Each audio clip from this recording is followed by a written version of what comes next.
Shock అయ్యారా? Shock అవ్వాల్సిన అవసరం లేదు. ఈ నల్లజాతి మనిషి దాన్ని ప్రమోట్ చేస్తున్నాడు. యాడ్ బెట్టింగ్ యాప్ ఇది కూడా. అంటే చూశారు కదా వీడియో.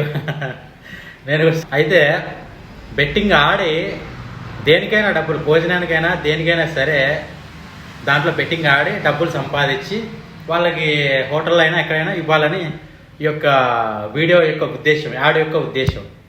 ఇప్పుడు ఈ నల్లజాతి మనిషిని అరెస్ట్ చేయాలి.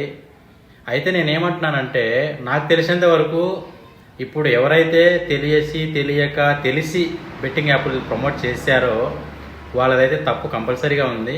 వాళ్ళ కౌన్సిలింగ్ చేసి వాళ్ళని పంపించేసేసి, ఒకవేళ డబ్బులు వాళ్ళ దగ్గర మంచిగా ఎక్కువ ఉంటే గనక వాళ్ళ ద్వారా నష్టపోయిన వాళ్ళు ఎవరైనా ఫైండ్ అవుట్ అవుతే, పలానా వాళ్ళు వీళ్ళ వల్ల నష్టపోయారని తెలిస్తే వాళ్ళకి ఎంతో ఇంతో నష్టపరిహారం ఇప్పించండి.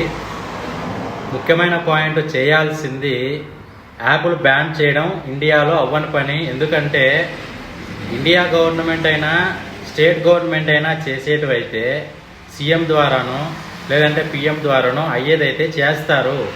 ఇవి సీఎంకి పిఎంకి ఆధీనంలో లేని యాప్లు ఆర్బీఐ గైడ్లైన్స్కి ఏవి కూడా ఉండవు.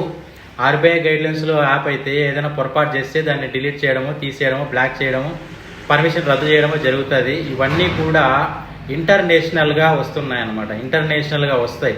ఇప్పుడు మన వాళ్ళ యాడ్లు తగ్గించారు కాబట్టి, మన యాడ్లు రావట్లేదు కాబట్టి ఆ యాడ్ స్టార్ట్ అయిపోయాయి.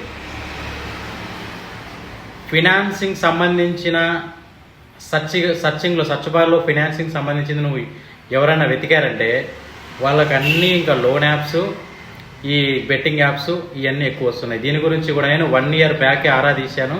అయితే ఈ యాడ్స్ ఆపడం కుదరదని చెప్పారు ఇన్స్టాగ్రామ్ వాళ్ళు, ఫేస్బుక్ వాళ్ళు కూడా, మేనేజ్మెంట్ తెలిసిన వాళ్ళు. అయితే ఇదంతా కూడా జనాల్లో అవేర్నెస్ అనేది కంపల్సరీగా రావాలి. జనాలే మారాలి. జనాలు మారితే వాళ్ళే ఆపేస్తారు.